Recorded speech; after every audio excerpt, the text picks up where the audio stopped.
Welcome to my YouTube channel. आज की class में हम एसी सर्किट के जो रिमेनिंग न्यूमेरिकल्स है वो सॉल्व करने वाले हैं। As I already told you in the previous section, जो एक वीडियो है एसी फॉर्मूलाज वाला, उसका डिस्क्रिप्शन आपको, उसका जो डिस्क्रिप्शन है वो आपको लिंक के अंदर डिस्क्रिप्शन बॉक्स में भी मिल जाएगा। Please watch that video also, that will really help you to solve formula. आपको बहुत ईजी हो जाएगा न्यूमेरिकल्स को सॉल्व करना। Let's start with 12th number of numerical. If the effective current in a 50 cycle AC circuit, okay, तो cycle क्या होती है? फ्रीक्वेंसी।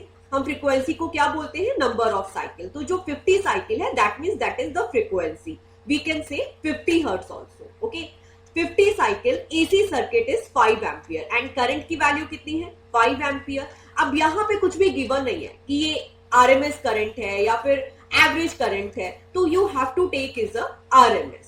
ओके, अगर कोई भी क्वेश्चन में अगर आपको डेटा के आगे नहीं गिवन है कि वो पीक है, एवरेज है या RMS है, तो आपको उसे क्या एज्यूम करना है? RMS ही एज्यूम करना है। यहाँ पे करंट है तो हमने इसे RMS करंट एज्यूम किया। What is the peak value of current? और हमें कैलकुलेट क्या करना है? I0 को कैलकुलेट करना है, पीक वैल्यू को कैलकुलेट करना है। Okay, and the second thing, what is the current 1/600 second after is was 0? तो what is the meaning of it कि जहां से साइकिल स्टार्ट होती है, you can start cycle here। अब यहाँ पे वो अगेन 0 हुई, तो इसके बाद जैसे ही वो साइकिल स्टार्ट होती है उसके 1/600 सेकेंड में हमें करंट की वैल्यू क्या मिलेगी? तो ये हमारा क्वेश्चन है। तो सबसे पहले हमें कैलकुलेट क्या करना है? पीक वैल्यू को कैलकुलेट करना है। पीक वैल्यू को हम किसे डिनोट करते हैं? I0 से डिनोट करते हैं। हमारे पास RMS वैल्यू ऑलरेडी है, तो हमें रिलेशन याद होना चाहिए कि I/RMS और I0 में क्या रिलेशन है। I/RMS equal to I0 bye √2। I0 की वैल्यू क्या हो गई यहाँ से? I/RMS multiply by √2। I/RMS की वैल्यू यहाँ पे पुटअप करी, दैट इज 5। √2 की वैल्यू क्या होती है? 1.414। As you solve it, you will get 7.07 ampere answer. Okay, तो ये तो हमारा फर्स्ट पार्ट सॉल्व हुआ। द सेकेंड पार्ट में हमें क्या है? करंट कैलकुलेट करनी है 1/600 सेकेंड पे। तो हमें करंट की इक्वेशन आनी चाहिए, that is equal to I equal to I0 sine omega T. I0 की वैल्यू हमने ऑलरेडी सॉल्व कर ली। Okay, that is 7.07 sine omega को we can write 2πf multiply by T. And now what we are going to do, हम यहाँ पे frequency की वैल्यू को पुटअप करेंगे। हमारे पास फ्रीक्वेंसी की वैल्यू है, ओमेगा की वैल्यू नहीं है, इसलिए हमने ओमेगा को क्या किया? 2πf में तोड़ा। ओके, तो यहाँ पे फ्रीक्वेंसी की वैल्यू कितनी पुटअप करी? 50 हर्ट्ज। टाइम कितना पुटअप किया? 1/600। तो यहाँ पे हमें आंसर मिला 7.07 साइन π/6। ओके, जैसे ही हम π/6 को सॉल्व करेंगे we will get 0.5। Okay, sine π/6 की वैल्यू क्या होगी? 0.5 एंड हमें आंसर क्या मिला? 3.535 ampere is answer. Now come to the 13 number question.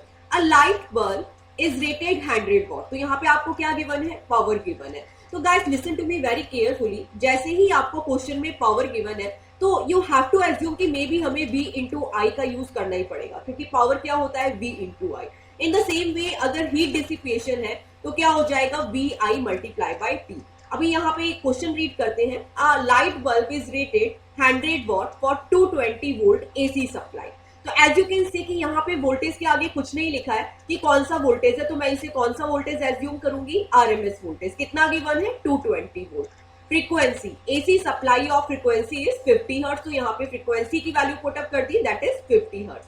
Calculate resistance of the bulb and RMS current through the bulb. तो हमें R कैलकुलेट करना है और RMS करंट कैलकुलेट करनी है। तो देखिए यहाँ पे we can easily calculate. I को कैसे सॉल्व कर सकते हैं? ऑफकोर्स हमें यहाँ पे पावर का फॉर्मूला यूज करना पड़ेगा, P equal to V into I. तो I का फॉर्मूला क्या हो गया? P upon V। We can use it V equal to IR also, but हमारे पास रेजिस्टेंस नहीं है, तो हमें कौन से फॉर्मूले पे स्विच करना पड़ेगा? पावर के फॉर्मूले पे ही स्विच करना पड़ेगा। ओके, तो I की वैल्यू यहाँ पे क्या हो गई? P upon V। पावर की वैल्यू पुटअप करी 100, VRMS की वैल्यू पुटअप करी 220 वोल्ट एंड हमें RMS करंट की वैल्यू मिली 0.45 ampere. In the same way अब हमारे पास क्या है? VRMS की वैल्यू है, कितनी है? 220 वोल्ट। IRMS हमने सॉल्व किया 0.45 एम्पियर। हमें कैलकुलेट क्या करना है? रेजिस्टेंस कैलकुलेट करना है। रेजिस्टेंस क्या हो जाएगा?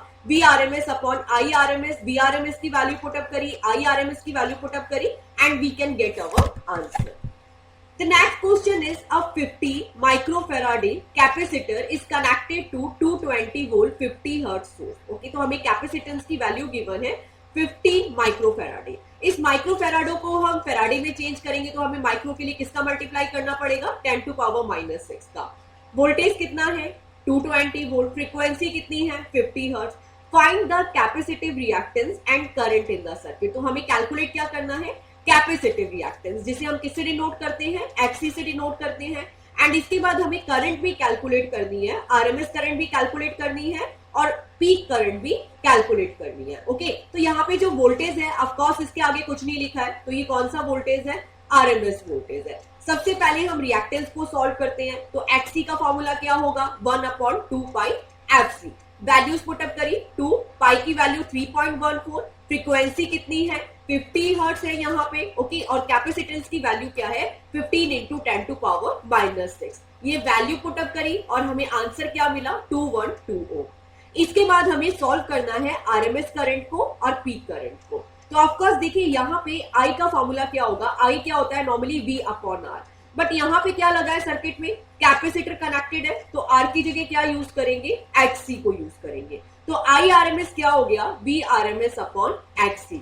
V/RMS की वैल्यू पुटअप करी 220 वोल्ट, एक्सी की वैल्यू पुटअप करी, रिएक्टेंस की वैल्यू पुटअप करी 212, and when you solve this you can get your answer. Okay, तो अब यहाँ पे आपके पास आरएमएस करंट भी सॉल्व हो गई। अब हमें सॉल्व क्या करना है पीक करंट को सॉल्व करना है। आई आरएमएस और पीक करंट में क्या रिलेशन होता है आई आरएमएस इक्वल टू I0/√2। तो I0 कितना हो जाएगा पीक करंट कितनी हो जाएगी आई आरएमएस मल्टीप्लाई बाय √2। यहाँ पे आपने आरएमएस करंट की वैल्यू पुटअप करी दैट इज 1.04, इसके बाद √2 की वैल्यू पुटअप करी that is 1.414। When you solve this you will gate 1.466 ampere answer. Okay, the next topic is very important, क्योंकि ये इस टाइप के क्वेश्चंस आपको कॉम्पिटिटिव एग्जाम में कंपैरिजन बेसिस पे मिलते ही मिलते हैं, तो इसे आपको बहुत ध्यान से देखना है। देखिए यहाँ पे क्या गिवन है if the frequency is double then what will happen to the capacitive reactance. तो आपको सबसे पहले एक रिलेशन फाइंड आउट करना पड़ेगा। ओके, तो देखिए एक्सी क्या होता है एक्सी होता है 1/ωc, एम आई राइट। अब लेकिन मुझे रिलेशन किस में फाइंड आउट करना है फ्रीक्वेंसी में और रिएक्टेंस में। तो इस ओमेगा को मैं लिख देती हूँ XC equal to 1/2 pi FC. तो नाउ यू कैन सी कि जो एक्सी है एंड एफ है दोनों की दोनों क्या है इनवर्सली प्रोपोर्शनल है। XC is inversely proportional to frequency. तो ऑफ कोर्स अगर आपने फ्रीक्वेंसी डबल करी तो रिएक्टेंस क्या हो गया हाफ हो गया, क्योंकि इनवर्सली प्रोपोर्शनल है। इन द सेम वे ऐसे ही हमें करंट के साथ रिलेशन फाइंड आउट करना है। ओके, तो देखिए करंट के साथ रिलेशन कैसे फाइंड आउट कर सकते हैं, आपको आई का फॉर्मूला आना चाहिए। आई क्या होता है V/XC, जो आपने अभी सॉल्व किया है, और एक्सी की वैल्यू क्या होती है 1/2 पाई एफसी। एक्सी की वैल्यू पुटअप कर दी 1/2 पाई एफसी। तो नाउ यू कैन से कि current is directly proportional to frequency. तो मींस अगर आप फ्रीक्वेंसी को डबल करेंगे तो जो करंट है वो भी क्या हो जाएगी डबल हो जाएगी। यही रिलेशन डायरेक्टली यहाँ पे लिख रखा है XC is inversely proportional to frequency. तो कैपेसिटिव रिएक्टेंस को अगर आपने फ्रीक्वेंसी को अगर डबल किया तो जो कैपेसिटिव रिएक्टेंस है वो क्या हो जाएगा हाफ हो जाएगा। In the same way I RMS is inversely proportional to XC, but XC की जो वैल्यू होती है वो क्या होती है 1/2 पाई एफसी। तो फ्रीक्वेंसी डबल की करंट भी डबल हो गई क्योंकि डायरेक्टली प्रोपोर्शनल है। ओके, तो ये था हमारा 14 number question. Now come to the 15 number question.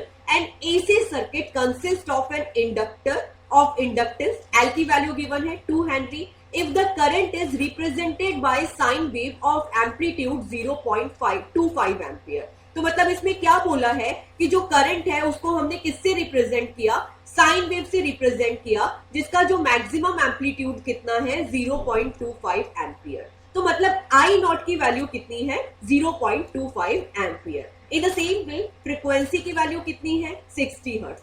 आपको क्या कैलकुलेट करना है calculate the effective potential difference across the inductor. यहाँ पे हमने सर्किट में इंडक्टर कनेक्ट किया है, इधर से एसी सप्लाई दी है, हमें कैलकुलेट क्या करना है potential difference across the inductor. तो इंडक्टर के अक्रॉस पोटेंशियल डिफरेंस का फॉर्मूला क्या हो जाएगा आई एक्सएल। क्यों होगा ऑफकोर्स V इक्वल टू क्या होता है आई आर, जबकि यहाँ पे लगा क्या रेजिस्टेंस तो है नहीं, यहाँ पे क्या है सर्किट में इंडक्टर है। तो आर की जगह हम क्या पुटअप करते हैं, एक्सएल पुटअप करते हैं। आई एक्सएल इज फॉर्मूला, ओके। तो एक्सएल की वैल्यू पुटअप करी ओमेगा एल मल्टीप्लाई बाय आई, यहाँ पे हमें वोल्टेज चाहिए तो ये हो गया omega L. But the basic thing कि जो यहाँ पे जो करंट है दैट इज आरएमएस करंट, ठीक है। जो ये वोल्टेज हम लोग कैलकुलेट करेंगे तो ये आरएमएस करंट के थ्रू करेंगे। बट हमें कौन सी वैल्यू गिवन है, पीक करंट गिवन है, तो ऑफ कोर्स आई आरएमएस क्या होता है, I naught by root two. तो यहां से हमारी आरएमएस करंट आ जाएगी, हम आई आरएमएस की जगह क्या पुटअप कर देंगे, आई नॉट बाय रूट टू। तो यहाँ पे ओमेगा को और सिंप्लीफाई करेंगे, ओमेगा की जगह we can put 2 pi F, ठीक है। तो यहाँ पे 2 पाई की वैल्यू रखी 3.14, frequency is 60 hertz, I naught by root two. तो आई नॉट की वैल्यू क्या है 0.25, तो आई नॉट की वैल्यू पुटअप कर दी 0.25 divided by root 2. When you will solve this, you will get 133.3 volt answer. The next question is alternating EMF of E equal to 220 sin 100 pi t. तो E की equation given है, is applied to a circuit containing inductance of 1 pi Henry. तो हमें E की equation given है और हमें यहाँ पे इंडक्टेंस की वैल्यू गिवन है, कितनी है 1/pi। अब देखिए जो ये इक्वेशन है इससे मुझे ये डेटा मिल रहा है कि जो मैक्सिमम वोल्टेज है जो ई नॉट है वो कितना है 220 वोल्ट है, साइन 100 पाई टी, तो ओमेगा की वैल्यू कितनी है 100 पाई है, ओके। तो ये मैंने कंपैरिजन से फाइंड आउट कर लिया। Right an equation for instantaneous current through the circuit. मुझे क्या लिखना है यहाँ पे, करंट की इक्वेशन लिखनी है, किसके केस में लिखनी है, जब मैंने सर्किट में इंडक्टर को कनेक्ट किया है। तो देखिए अगर वोल्टेज की इक्वेशन है E equal to E naught sine omega T, तो यहाँ पे करंट की इक्वेशन क्या हो जाएगी, थोड़ा सा प्रीवियसली याद कीजिए कि जो इंडक्टर के केस में करंट होती है वो 90 डिग्री क्या हो जाती है, पीछे हो जाती है। तो if I see the current equation then मुझे क्या मिलेगी, I equal to I naught sine omega T minus pi by to.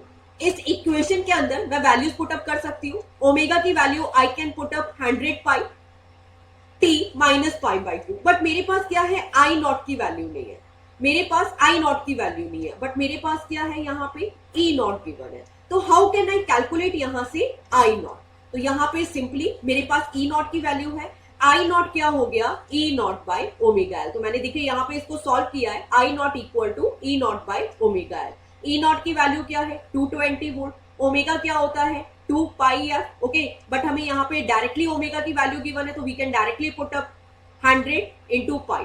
Inductance कितना है 1/पाई, यहाँ पे मैंने वैल्यूज पुटअप करी और उससे मुझे पीक करंट कितनी मिली 2.2 एम्पियर। तो मैंने यहाँ पे आई की इक्वेशन फाइंड आउट कर ली 2.2 sine 100 pi T minus pi by two, केवल मुझे आई नॉट कैलकुलेट करना था। आगे क्वेश्चन में गिवन है what will be the reading of AC galvanometer in the circuit. तो देखिए चाहे गैल्वेनोमीटर है, चाहे अमीटर है, चाहे वोल्ट मीटर है, ये सारी की सारी आरएमएस वैल्यूज को मेजर करते हैं, ये चीज आपको रखनी है। अगर यहाँ पे गैल्वेनोमीटर की जगह एमीटर लिखा होता तो भी मुझे आरएमएस करंट को कैलकुलेट करना पड़ता। इन केस ऑफ वोल्टेज के अंदर वोल्ट मीटर कनेक्टेड है तो भी मैं आरएमएस वोल्टेज को ही मेजर करूंगी। तो यहाँ पे मुझे गैल्वेनोमीटर की रीडिंग चाहिए, दैट मीन्स मुझे आरएमएस करंट को सॉल्व करना है। What is the formula of I RMS, I naught by root to.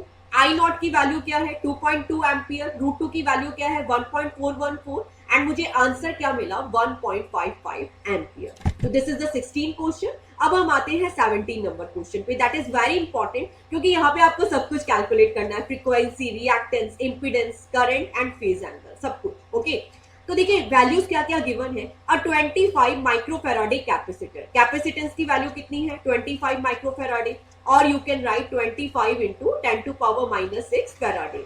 A 0.10 henry inductor, inductance की वैल्यू कितनी है 0.10 एंड 25 ओम रजिस्टर, तो 25 ओम रजिस्टर। तो सर्किट में तीनों कनेक्ट है, आरएलसी तीनों कनेक्टेड है in series with a AC source whose EMF is given by, EMF की equation given है E equal to 310 sin 3140, okay. What is the frequency, reactance, impedance, current and phase angle? तो one by one calculate करते हैं। Frequency को कैसे calculate करेंगे, omega से। Omega क्या है यहाँ पे 314, ओमेगा की वैल्यू 314 है, तो ओमेगा को हम क्या पुटअप कर सकते हैं 2 पाई है, तो एफ कितना हो गया 314 बाय 2 पाई, ओके। यहाँ पे मल्टीप्लाई में है, नीचे गया डिवीजन में आ गया, तो फ्रीक्वेंसी कितना मिला 314 डिवाइडेड बाय 2 मल्टीप्लाई बाय 3.14। तो यहां से हमें फ्रीक्वेंसी की वैल्यू कितनी मिली, 50 हर्ट्ज। ओके, इसके बाद हमें कैलकुलेट करना है रिएक्टेंस।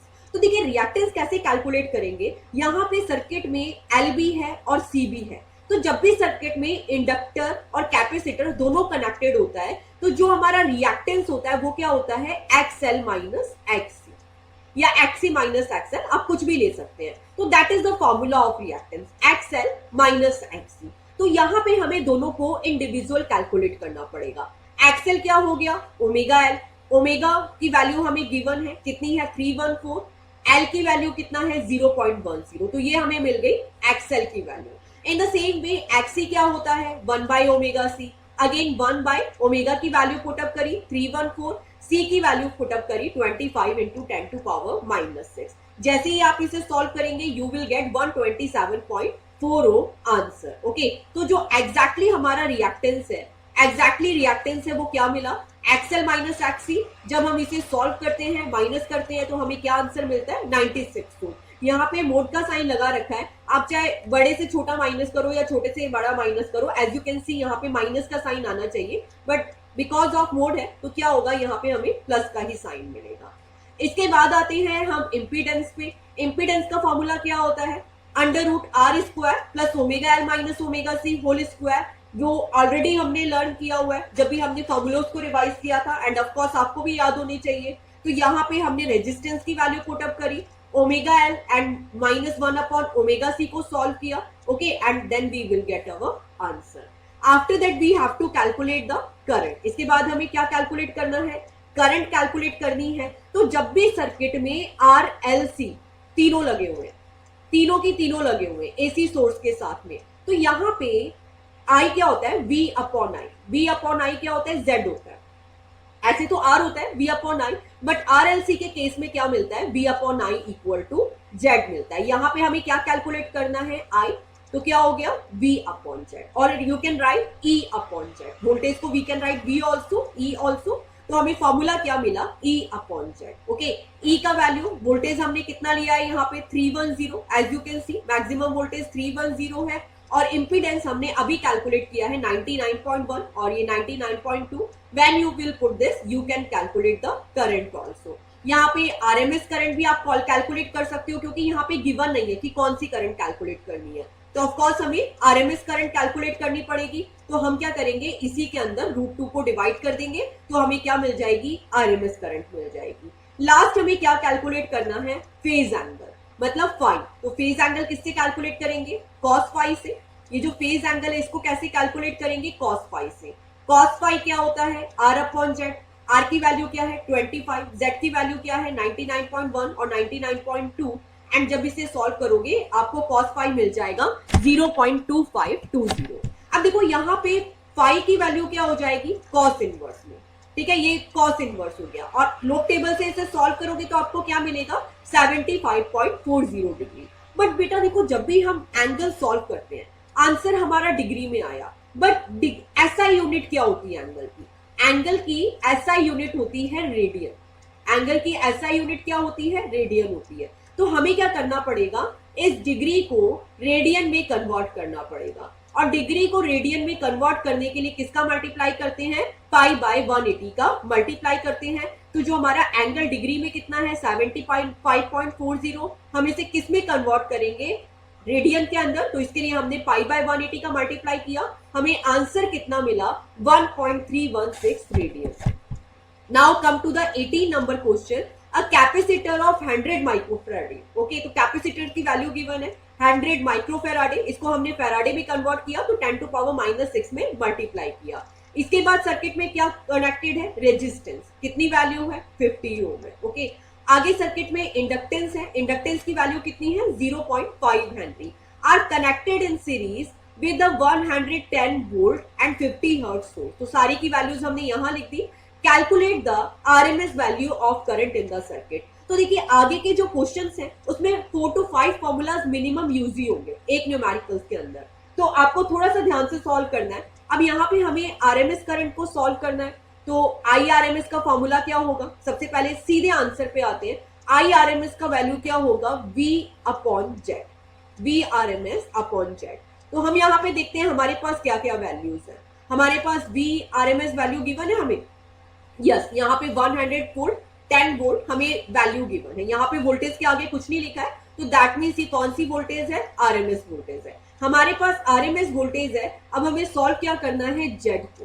तो इम्पीडेंस का फॉर्मूला क्या होगा, आरएलसी के केस में R square plus XL minus XC whole square. तो ये हमें सेकंड फॉर्मूला यूज करना पड़ेगा, किसके लिए, क्योंकि हमें देखिए आई आरएमएस चाहिए था, आई आरएमएस का फॉर्मूला पता है हमें क्या होता है, वी आरएमएस अपॉन जेड। तो आरएमएस वोल्टेज है बट ये इंपीडेंस नहीं है, ये इंपीडेंस नहीं है, तो इसके लिए हमने फॉर्मूला यूज किया under root R square plus XL minus XC whole square. अब हमें एक्सएल और एक्ससी दोनों को इंडिविजुअली सॉल्व करना पड़ेगा। तो एक्सएल क्या हो गया, ओमेगा एल, ओमेगा को we can write 2 pi F L, तो now you can say 2 pi की वैल्यू पुट अप करी 3.14, frequency is 50 hertz, inductance is 0.5 henry. हमें आंसर क्या मिला, 157.1 ओम। इन द सेम वे हम एक्सी को सॉल्व करेंगे, एक्सी को सॉल्व करेंगे, what is the XC, XC equal to 1 by omega C. Okay, ये क्या हो गया, 1 by omega C, 1 upon omega की वैल्यू पुट अप करी 2 pi F, 2 multiply by 3.14 multiply by 50, and यहाँ पे सी की वैल्यू कितनी मिली, सी की वैल्यू कितनी मिली, 10 टू पावर -4। कैसे, ये 10 टू पावर 2 है, ये 10 टू पावर -6 है, -6 प्लस 2 कितना हुआ, 10 टू पावर -4। तो यहाँ पे हमने एक्सी को सॉल्व कर लिया, कितना आया 31.83। तो ये हमें जेड की वैल्यू मिल जाएगी 50, एक्सएल की वैल्यू कितनी आई 157.1, एक्सी की वैल्यू कितनी आई 31.83, होल स्क्वायर किया और हमें यहां से इंपीडेंस मिला 134.9। Okay, I RMS is VRMS by Z. What is VRMS is 110 volt. What is impedance 134.9.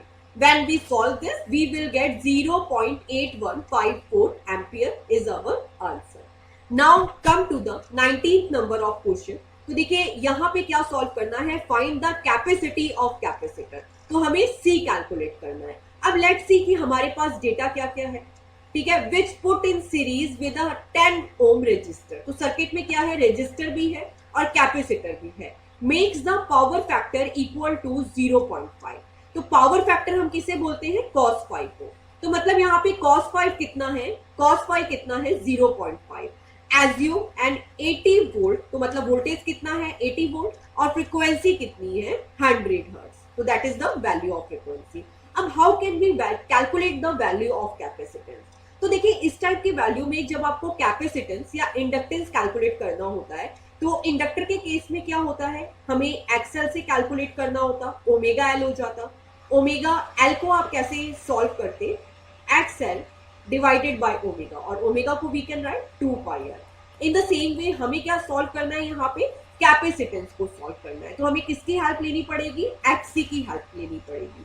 XC क्या होता है 1 अपॉन ओमेगा सी, ओमेगा की वैल्यू पुट अप करी 1 अपॉन 2 पाई एफ सी। तो यहां से क्या होगा, सी सॉल्व हो जाएगा। बट अब देखते हैं हमारे पास वैल्यू कौन कौन सी है। 2 की वैल्यू की we can put up the value of pi, pi की वैल्यू 3.14 वो पुट अप कर देंगे। फ्रीक्वेंसी की वैल्यू कितनी है 100 हर्ट्ज है, ये भी पुट अप कर देंगे। Now we have to calculate the value of XC, क्योंकि यहाँ पे हमारे पास एक्सी नहीं है। अब देखो जब भी हमें रिएक्टेंस कैलकुलेट करना होगा तो सर्किट की अकॉर्डिंगली हम लोगों को यहाँ पे इम्पीडेंस कैलकुलेट करना है, ठीक है, सर्किट के अकॉर्डिंगली हमें इम्पीडेंस का फॉर्मूला यूज करना पड़ेगा। तो देखिए यहाँ पे Z को कैसे सॉल्व करेंगे, Z क्या होगा under root R square plus XL minus XC whole square. देखो गिने चुने 5 से 6 फॉर्मूलाज है, सारे के सारे फॉर्मूलाज पुटअप कर दो, आपको अपने आप देख के समझ आ जाएगा कि मुझे कौन सा फॉर्मूला उठाना है। ओके, बट सर्किट में एक्सएल तो है नहीं, तो ये क्या हो गया 0। मुझे क्या मिला under root R square plus XC square. तो यहां से मुझे कैलकुलेट क्या करना है, मुझे कैलकुलेट क्या करना है, एक्सी को कैलकुलेट करना है। तो एक्सी क्या हो गया, यहाँ पे स्क्वायर कर देते हैं, यहाँ पे अंडर रूट हटा देते हैं, तो Z square equal to R square plus XC square. तो एक्सी स्क्वायर कितना हो गया R square minus Z square. मेरे पास आर की वैल्यू है, अगेन मेरे पास जेड की वैल्यू नहीं है। ओके, तो जेड की वैल्यू क्या हो जाएगी, cos 5 से सॉल्व करते हैं। ओके, देखो जेड दोनों तरीके से सॉल्व कर सकते हो, या तो आप इंपीडेंस को सॉल्व करोगे V अपॉन आई से। अगर आपके पास सर्किट में वोल्टेज और करंट दोनों है तो ये इंपीडेंस है, ये किससे सॉल्व करोगे, V अपॉन आई से सॉल्व करोगे। बट अगर आपके पास वोल्टेज और करंट नहीं है, क्योंकि यहाँ पे केवल वोल्टेज है करंट नहीं है, पावर फैक्टर गिवन से सॉल्व करेंगे, cos फाई से सॉल्व करेंगे। cos फाई क्या हो गया, r अपॉन जेड, तो z की वैल्यू क्या हो गई, r अपॉन cos फाई। तो r की वैल्यू पुटअप करी 10 ओम, cos फाई की वैल्यू पुटअप करी 0.5, हम इसे सॉल्व करेंगे, कितना मिला 20 ओम। ठीक है, तो यहाँ पे हमने क्या किया, z की वैल्यू पुटअप कर दी 20 ओम, यहाँ पे that will be z square minus R square. Okay, तो ये एक्स स्क्वायर क्या हो गया, z स्क्वायर यहाँ से माइनस आर स्क्वायर, तो 20 स्क्वायर माइनस 10 स्क्वायर, हमें क्या मिला 10√3। ओके, तो देखिए क्वेश्चन को देख के आपको यहाँ पे क्या है, क्वेश्चन को देखना है, इसके बाद देखना है कौन कौन सा डेटा गिवन है एंड उसके अकॉर्डिंगली हमें फॉर्मूलाज का यूज करना है। एज यू कैन सी कि जब भी ये सर्किट कॉम्बिनेशन में होंगे और हमें यहाँ पे इम्पीडेंस का फॉर्मूला यूज करना है, तो जैसे यहाँ पे इम्पीडेंस का फॉर्मूला है Z equal to R square plus X square, that is for sure यहाँ पे दो चीजें नहीं होंगी। ओके, जैसे यहाँ पे आर गिवन है तो sometime you have to calculate R, okay, and sometime you have to calculate X. तो हमने यहाँ पे दोनों चीजें कैलकुलेट करी, हमको एक्स ही चाहिए था, हमने क्या किया यहाँ पे इम्पीडेंस को कैलकुलेट किया। तो इसको देख के डरना नहीं है, आप 2-3 बार न्यूमेरिकल्स की प्रैक्टिस करोगे तो ऑफ कोर्स उसके बाद you will comfortable to this formula and of course इसके बाद आपसे कॉम्पिटिटिव एग्जाम के भी न्यूमेरिकल बहुत इजीली सॉल्व हो जाएंगे। गाइस बिलीव मी, जो इस चैप्टर के अनसॉल्व न्यूमेरिकल है दैट आर वेरी गुड, जो कॉम्पिटिटिव एग्जाम के लेवल के हैं, इसके बाद आपसे कॉम्पिटिटिव एग्जाम के भी न्यूमेरिकल सॉल्व हो जाएंगे। तो you have to practice these numerical and after that आपको कॉम्पिटिटिव एग्जाम के न्यूमेरिकल बहुत इजी लगेंगे। Now come to the 20th number numerical, find the time required for a 50 hertz alternating current to change its value from 0 to the RMS value। तो देखिए circuit में हमें frequency given है, कितनी given है 50 hertz. Okay, अब हमें alternating current की इक्वेशन लिखनी है, तो ऑफ कोर्स यहाँ पे अल्टरनेटिंग करंट है वो किस तरीके से चेंज होगी, 0 टू RMS वैल्यू पे, तो 0 से ही स्टार्ट होता है। फ्रीक्वेंसी गिवन है 50 हर्ट्ज, हम I की इक्वेशन लिखते हैं, I equal to I naught sine omega T. Okay, अब यहाँ पे इसी को आगे थोड़ा सा और सिंप्लीफाई करें तो I इक्वल टू क्या होता है, I naught by root two भी होता है, I की वैल्यू को we can write I naught by root two. अब देखो यहाँ पे मुझे I टू I नॉट का रिलेशन मिल गया, कितना मिला 1 बाय रूट टू मिला। तो now I can easily calculate the time period, जो यहाँ पे मुझे टाइम कैलकुलेट करना है इसके थ्रू मैं इजिली कैलकुलेट कर लूंगी। कैसे, देखिए यहाँ पे I बाय I नॉट की मुझे वैल्यू मिल गई, I बाय I नॉट हो गया, इधर क्या रहा sine omega T. I by I naught क्या है 1 बाय रूट टी है, तो मुझे यहाँ पे साइन ओमेगा टी की वैल्यू मिल गई 1 बाय रूट टू।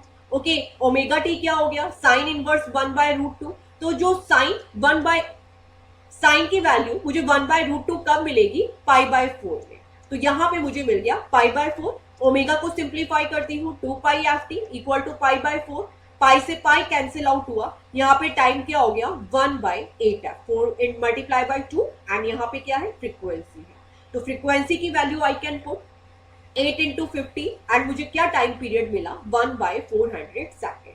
तो मतलब यहाँ पे इस वेवफॉर्म को अगर देखेंगे तो 50 हर्ट्ज की फ्रीक्वेंसी पे जो मेरी करंट है वो 0 से स्टार्ट होके जब आरएमएस वैल्यू पे पहुंचती है, ठीक है, तो उसको कितना टाइम पीरियड लगता है 1 बाय 400 सेकेंड का टाइम पीरियड लगता है।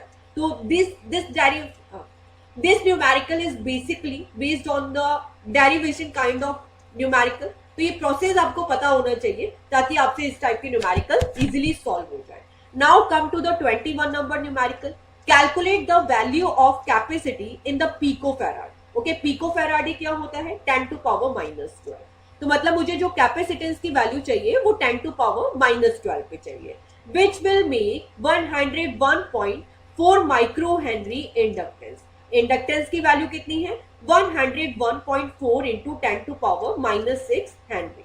माइक्रो है, माइक्रो के लिए मैंने 10 टू पावर माइनस 6 का मल्टीप्लाई किया। Inductance to oscillate which frequency of 1 megahertz, तो फ्रीक्वेंसी मुझे गिवन है, कितनी गिवन है 1 मेगाहर्ट्ज। तो देखिए इस टाइप के जो न्यूमेरिकल होते हैं जिसमें ऑसिलेशन वाला पार्ट आता है, ठीक है, या आपको फ्रीक्वेंसी कैलकुलेट करनी होती है या ऑसिलेशंस के थ्रू आपको कैपेसिटेंस और एल की वैल्यू कैलकुलेट करनी है, वहां पे आपको एक ही फॉर्मूला यूज करना है फ्रीक्वेंसी का 1/2 पाई रूट में एल सी। तो this is the basic formula, ठीक है। ऑसिलेशन के केस में केवल एक ही फॉर्मूला है, F equal to 1/2 pi root में एल सी। अब हम क्या करते हैं स्क्वायर करते हैं, तो ठीक है यहाँ पे क्या हो जाएगा एफ स्क्वायर, 2 पाई को लिख सकते हैं we can write 4 pi square in this way, okay and L C का क्या है, अंडर रूट है, तो ये एल सी हो गया। मुझे क्या चाहिए, सी चाहिए, तो सी को मैं ऊपर लेके गई, 1 divide by 4 pi square, okay F square यहाँ पे नीचे आ जाएगा एंड नीचे क्या बचा, इंडक्टेंस ऑल्सो। तो ये मुझे यहाँ से सी का फॉर्मूला मिल गया। ओके अब मुझे क्या करना है, केवल वैल्यू पुटअप करनी है 4। पाई की वैल्यू कितना होता है, 3.14, 3.14 multiply by 3.14। What is the value of frequency, 10 to power 6, तो क्या हो गया 10 to power 6 multiply by 10 to power 6। Inductance की वैल्यू कितनी है, 101.4 इंटू 10 टू पावर -6। आपको कैलकुलेशन करनी है, you will get this answer 2.497 into 10 to power -10 faraday. But मेरा आंसर किस में होना चाहिए, पिको फैराड में होना चाहिए। तो मैं इसे सॉल्व कैसे करूंगी, मुझे क्या चाहिए 10 टू पावर -12 चाहिए, तो मुझे 10 टू पावर -2 को मल्टीप्लाई करना है और 10 टू पावर -2 को डिवाइड करना है। तो जैसे ही मैंने 10 टू पावर -2 को मल्टीप्लाई किया तो ऊपर आ गया 10 टू पावर -12, ओके एंड यहाँ पे 10 टू पावर -2 से ऊपर गया, प्लस में आया, ओके तो मुझे वैल्यू कितनी मिल गई 249.7 into 10 to power -12 farad. Come to the next numerical.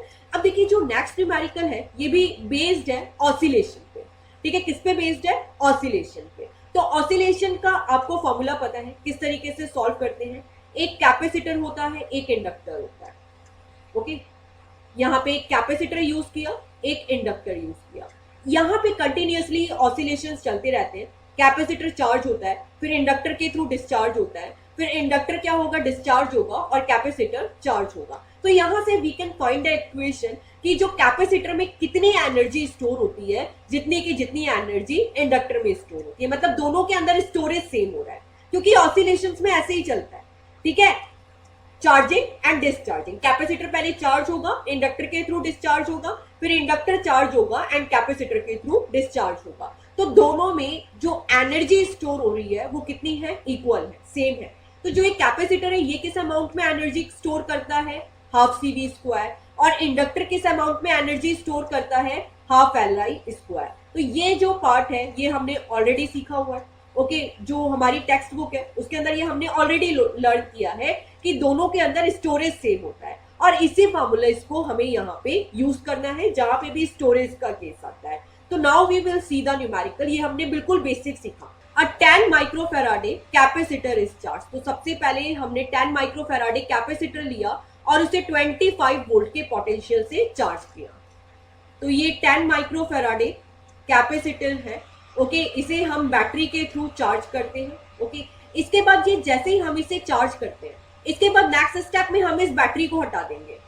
अब हमारा कैपेसिटर चार्ज हो चुका है, ठीक है, कितने वोल्टेज से, 25 वोल्ट से। अब हमने क्या किया, इस बैटरी को डिस्कनेक्ट किया, इस बैटरी को हटाया एंड इसकी जगह क्या कनेक्ट कर दिया, इसकी जगह हमने इंडक्टर को कनेक्ट कर दिया। इन द फर्स्ट स्टेप हमने जो बैटरी से 25 वोल्ट दिया, किसे, 10 माइक्रोफैराडे कैपेसिटर को, ओके एंड इसके बाद हम क्या करते हैं, बैटरी हटाते हैं और इंडक्टर लगाते हैं, और ये इंडक्टर कितने हेनरी का है, 100 मिली हेनरी का है। तो you can write 100 into 10 to power -3 henry, okay. तो देखिए होगा क्या, अब यहाँ पे कंटिन्यूअसली चार्जिंग एंड डिस्चार्जिंग चलती रहेगी। कैपेसिटर यहाँ पे चार्ज हो चुका है, इंडक्टर के थ्रू डिस्चार्ज होगा, इसके बाद इंडक्टर कैपेसिटर के थ्रू डिस्चार्ज होगा, तो चार्जिंग एंड डिस्चार्जिंग का प्रोसेस अब कंटिन्यूअसली चलेगा। अब हमें कैलकुलेट क्या करना है, is connected across a capacitor, of course ये हमने ऑलरेडी देखा, so that LC oscillation are set up। अब of course यहाँ पे LC oscillations होने लगे हैं, ये जो चार्जिंग और डिस्चार्जिंग का प्रोसेस है इसी को हमने क्या बोला है, ऑसिलेशंस बोला है।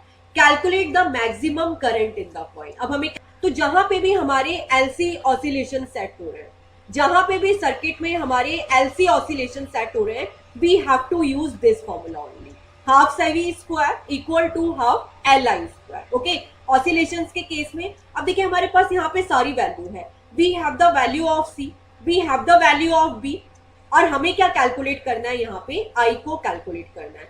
तो आई स्क्वायर कितना हुआ, तो नाउ यू कैन सी 2 से 2 कैंसिल आउट हो गया, C V square divided by L, okay ये हमें करंट की वैल्यू मिली।